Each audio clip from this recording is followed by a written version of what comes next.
प्यारे विद्यार्थियों, आपका प्रश्नावली 13.1 संख्या की। आज हम इसमें करने जा रहे हैं छठा सवाल। इन्हें मिली कि सारणी किसी मोहल्ले के 25 परिवारों में भोजन पर दैनिक रूप से इतना खर्च करती है, तो उसके बारे में हमें यहाँ पे सारणी दी हुई है। हमें इसके लिए एक बारंबारता चार्ट बनाना पड़ेगा, वो हम आपके सामने बना देते हैं।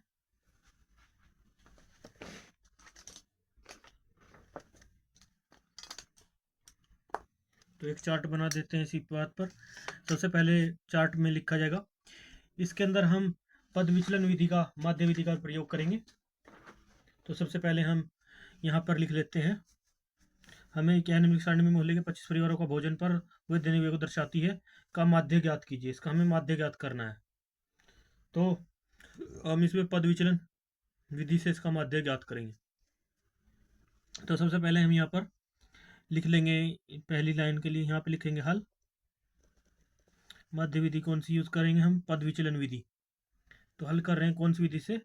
पद विचलन विधि से हम इसे हल करेंगे, क्योंकि इसमें थोड़ा जो है डिफरेंट है। 150 का 50 को जो हम टिप्स पे नहीं गिन पा रहे हैं, 4 5 12 2 2, तो इसे हम पद विचलन विधि से हल करेंगे। तो चाहे तो आप इसे डायरेक्ट विधि से भी हल कर सकते हैं, और वो वैसे जो विधि आपको अपने पेपर में कहेगा उसी विधि से आपको हल करना है ये। बाकी आपका माइंड जो जो आपको, यानी जो अगर टिप्स पे आसानी से गिने जा सकते हो अंक, तो उनके लिए आप जो है आप जो है डायरेक्ट विधि का यूज़ कर सकते हैं। और जहाँ पे थोड़ा टफ हो तो वहाँ पर आप पद विचलन विधि का प्रयोग कर सकते हैं। और थोड़ा मुश्किल हो जहाँ पे गिनना, वहाँ पे पद विचलन विधि का प्रयोग कर सकते हैं। तो यहाँ पर आप जो है हम पद विचलन विधि का प्रयोग करेंगे। तो सबसे पहले लिख लेते हैं यहाँ पर, यहाँ पद करने के लिए सबसे पहले हमारे पास लिख लेते हैं दैनिक व्यय, यानी ये बारंबारता है हमारा रुपयों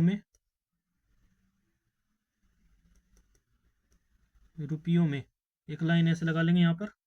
उसके बाद यहाँ पर ऊपर से एक लाइन और, इसके अंदर लिखेंगे परिवारों की संख्या। ये हमारा वर्ग अंतराल है, एक तरह से क्या हो गया, सी क्लास इंटरवल, यानी इसे वर्ग अंतराल भी कहेंगे। और यहाँ पर परिवारों की संख्या, वारों की संख्या,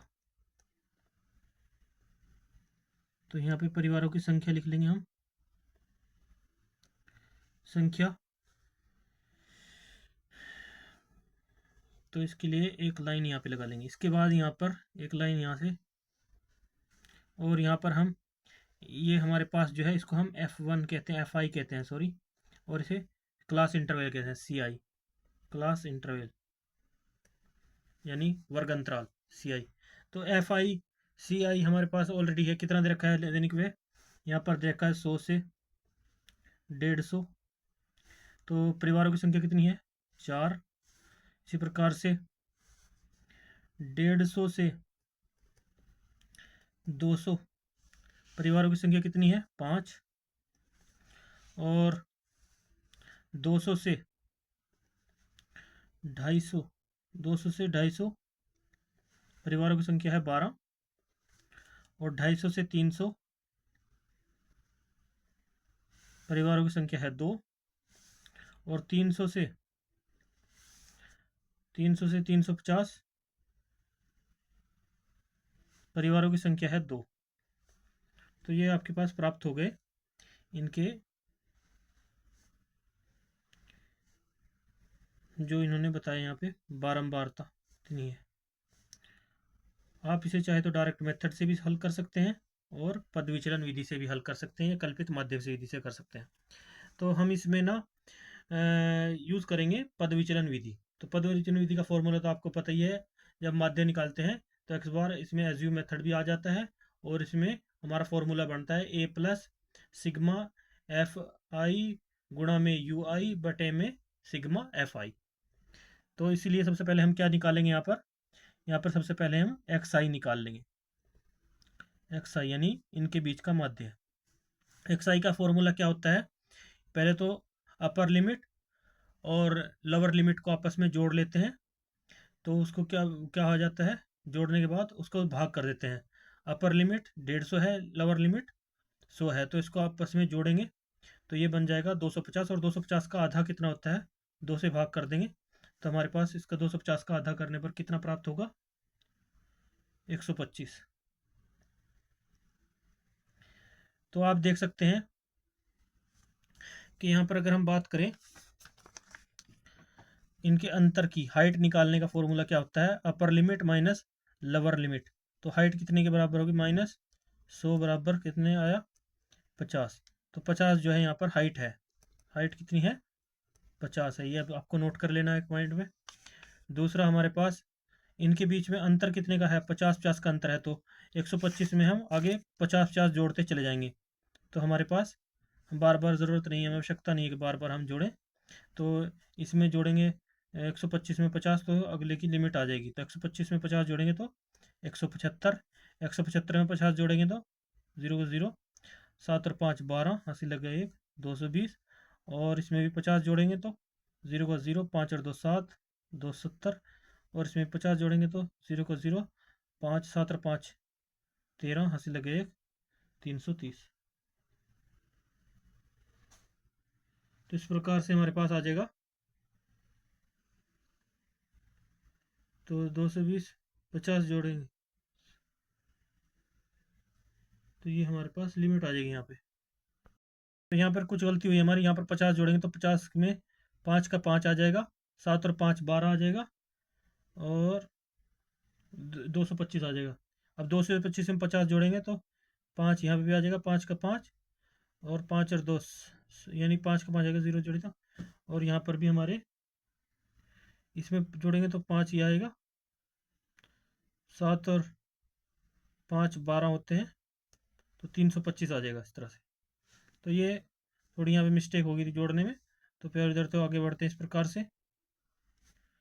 तो हमारे पास एक्स आई भी आ गया, यानी ये हमारा मध्य चिन्ह आ गया। अब क्या करना है हमें, हमें ज्ञात करना है डी आई भी ज्ञात करना होगा हमें, डिविएशन। तो इसको ज्ञात करने के लिए क्या करना पड़ता है, एज्यूम जो हमारे पास एक्स आई होता है हमारा माध्य चिन्ह होता है, और माइनस करना पड़ता है एज्यूम माध्य। एज्यूम माध्य क्या होता है, अब गिन लो इसमें गिनती कितनी बढ़ती है, एक्स आई में ही चेक करना पड़ता है ये, 1 2 3 4 5। तो 5 पॉइंट है, तो इसमें जो हम तीसरा पॉइंट है से अगर भाग करेंगे 5 को तो 2.5 आएगा, तो 2.5 के स्थान पर हम तीसरा पॉइंट चुन लेते हैं। तो हमारा एज्यूम मेथड के हिसाब से ए जो है ये आ जाएगा। तो इसके निकालने का डी आई का फॉर्मूला क्या होता है, इसका फॉर्मूला होता है, यानी जो माध्य चिन्ह होता है माइनस कर देते हैं उसमें से ए, एक जो हम मान लेते हैं एज्यूम मेथड में 225 को ए मान लिया, यहाँ पे क्या माना हमारे, हमने ए को ए बराबर कितना ले लिया, एज्यूम मेथड, एज्यूम माध्य जो है हमारे पास 225 आ गया ही। तो 225 को यहाँ पर घटा देंगे तो डी आई निकालने का फॉर्मूला होता है, यहाँ पे चाहे 225 लिख लो, चाहे आप ए भी लिख सकते हो। तो यहाँ पर हम बढ़ते हैं आगे। तो ये यहाँ पर देख सकते हैं आप, निकालने के लिए फॉर्मूला है एक्स आई माइनस 225।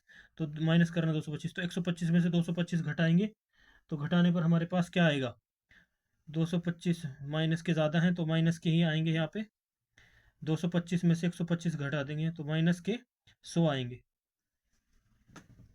100 आएंगे, क्योंकि 5 में से 5 गए 0, 2 में से 2 गए 0, 2 में से 1 गया 1, तो 100।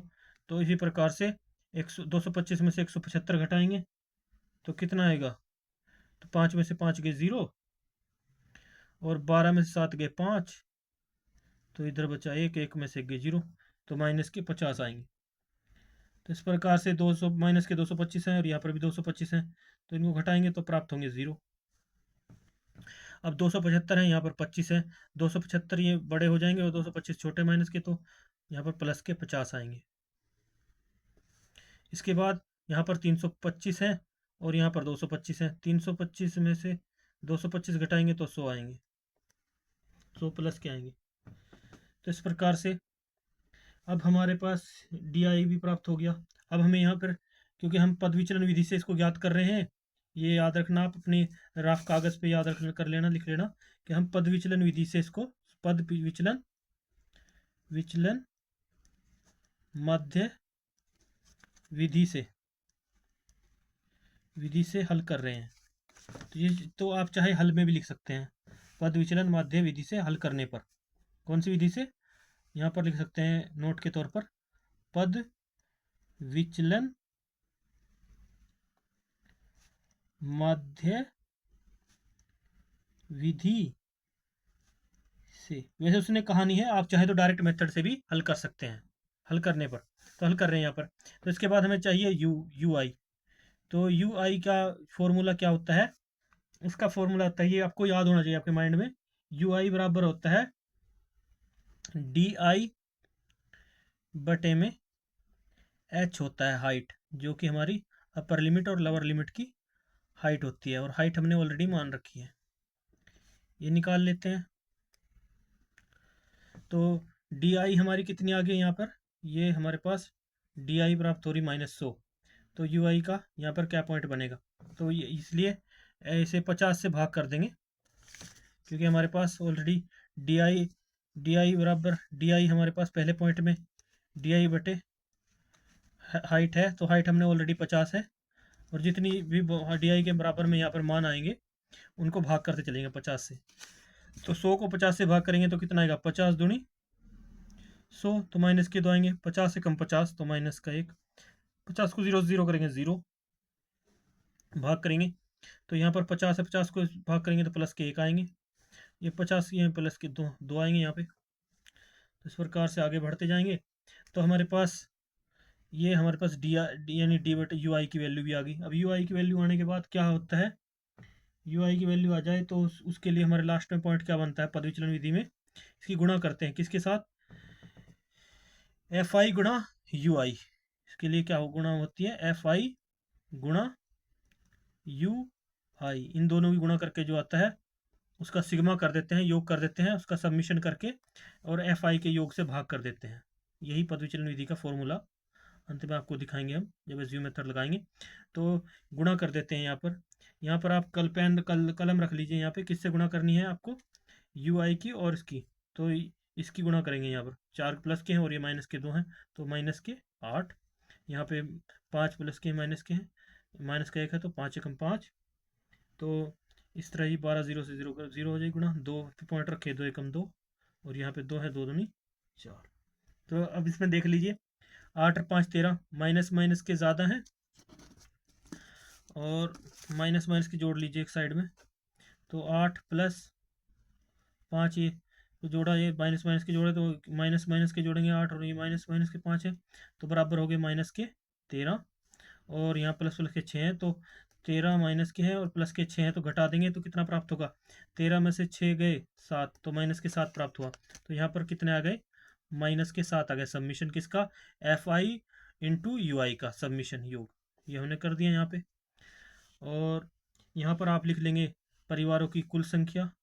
इनका कुल संख्या तो ऑलरेडी इसने दे रखी थी 25, यहाँ पे आप कुल लिख लेंगे, और यहाँ पर 25। तो ये इस प्रकार से हमारी बारंबारता चार्ट यहाँ पर कंप्लीट होती है।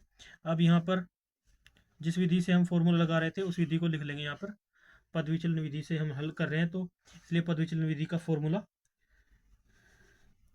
इसलिए पद विचलन माध्य विधि से फॉर्मूला क्या बनता है?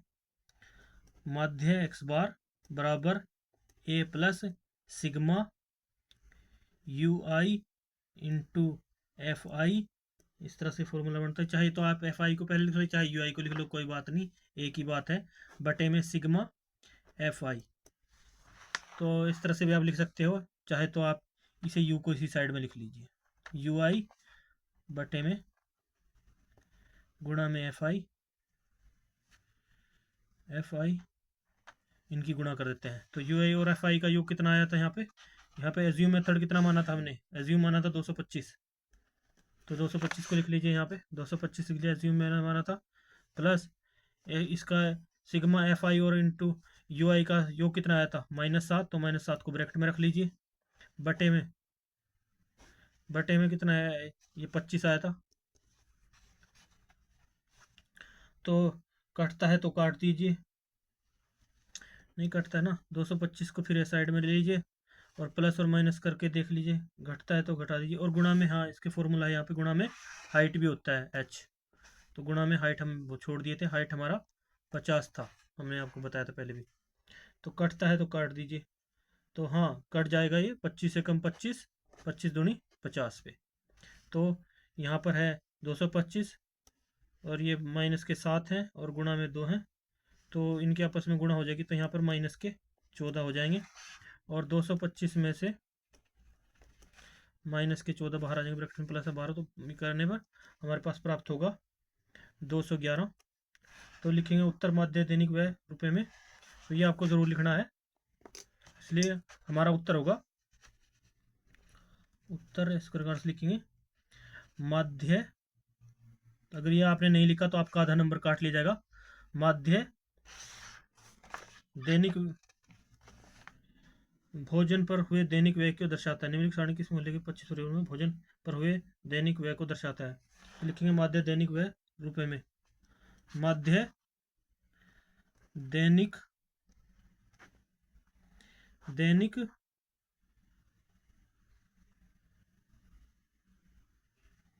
दैनिक माध्य दैनिक व्यय रुपयों में बराबर है 211 रुपये, आंसर कह सकते हैं इस तरह से। तो इस प्रकार से हमारा लिखेंगे माध्य दैनिक व्यय रुपयों में 211 रुपये आंसर होगा। तो मिलते हैं नेक्स्ट वीडियो में, तब तक के लिए बाय बाय, जय हिंद।